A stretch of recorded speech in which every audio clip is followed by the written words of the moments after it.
अब इस पार्ट की कहानी पिछले पार्ट के आगे से चालू होती है। अब जो वो हीरो था वो बाकी सबके साथ कैपिटल की तरफ जाने लगता है। तभी हम देखते हैं कि है ना उनकी तरफ कोई एरो शूट करने के लिए तैयार होता है। ये गॉब्लिन्स होते हैं जो झाड़ियों में छुपे होते हैं। तभी उनमें से एक की तरफ एरो आता है, लेकिन वो लड़की उस एरो को हाथों से पकड़ लेती है और उसके बहुत बड़े-बड़े होते हैं। फिर वो लोग चिल्लाने लगते हैं सोल्जर्स कि है ना हम पे एम्बुश हो गया, हमला हो गया हम पे, ये तो गॉब्लिन्स हैं।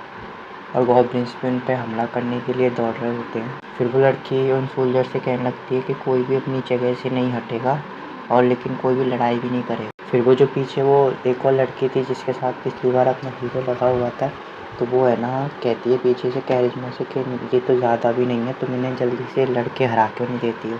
तो वो लड़की जो दूसरी वाली होती है वो पीछे है ना मुड़ के कहने लगती है उससे हंसते हुए कि है ना ये अच्छा मौका है, हमें है ना हीरो को मौका देना चाहिए अपनी ताकत दिखाने का। मतलब ये असल में उसे चिढ़ा रही होती है। और फिर वो हीरो से कहने लगती है तुम्हें कोई दिक्कत तो नहीं है इनसे लड़ने में। तो फिर वो दूसरी वाली लड़की कहने लगती है कि है ना तुम एक साथ इतने सारे लोगों से इसे लड़ने क्यों भेज रही हो। तो फिर वो जो हीरो होता है ना वो कहने लगता है कि ठीक है मैं चला जाऊँगा, तुम्हें अगर मेरी ताकत देखनी तो देख लेना। फिर जो हीरो होता है वो स्टाइल में खड़ा होकर कहता है कि ठीक है तुम मेरे को देखना चाहते हो, मेरी ताकत तो मैं दिखाऊँगा। लेकिन फिर वो पीछे मुड़ के कहता है कि लेकिन साथ में मुझे तुम्हारी भी ताकत देखनी है फिर। तो फिर वो कहने लगता है कि मुझे भी देखना है कि कमांडर में असल में कितनी ताकत है जो मेरा मदद मांग रही है जरा से मॉन्स्टर को हराने में। तो मुझे भी देखना है कि वो ताकतवर है कि नहीं। मतलब उसकी उल्टी बेइज्जती हो गई। फिर ये हीरो कहता है कि है ना चलो इनको ख़त्म करने के बाद ना तुम और मैं लड़ाई करते हैं, जो जीतेगा ना उसको एक इच्छा पूरी करने का मौका मिलेगा, उसकी एक इच्छा पूरी हो जाएगी। तभी उस लड़की का एक सोल्जर बोलने लगता है कि तुम्हारी हिम्मत कैसे हुई। तो वो लड़की उसे रोक देती है और कहती है कि ये तो मज़ा आएगा, चलो फिर ठीक है। फिर वो लड़का उन मॉन्स्टर की तरफ बढ़ने लगता है और कह रहा होता है कि तुम अपनी बात से पलट मत जाना बस।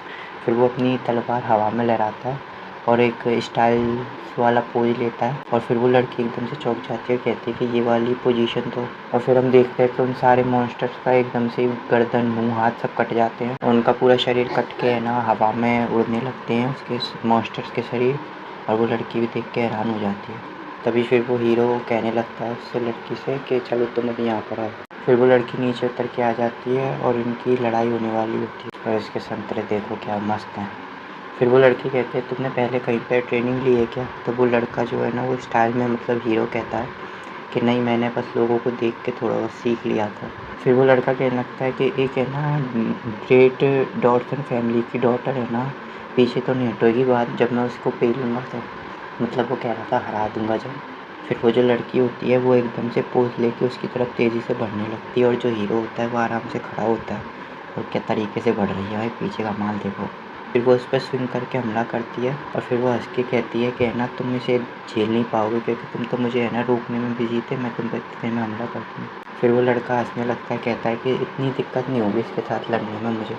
और वो सोच रहा होता है और वो लड़की उस पर लगातार हमला कर रही होती है तो वो सोच रहा होता है कि ना मैं तो इसे बड़े आराम से हरा दूँगा, इसे बड़ा अपनी फैमिली के नाम पे बड़ा गर्व है ना, तो मैं इसे बताता हूँ। फिर वो लड़की वो एकदम से उछक के ऊपर से हमला करने वाली होती है तो वो फिर हीरो होता है वो एकदम से हंस के है ना इस पर एकदम से ज़ोरदार हमला करता है, स्लैश मारता है।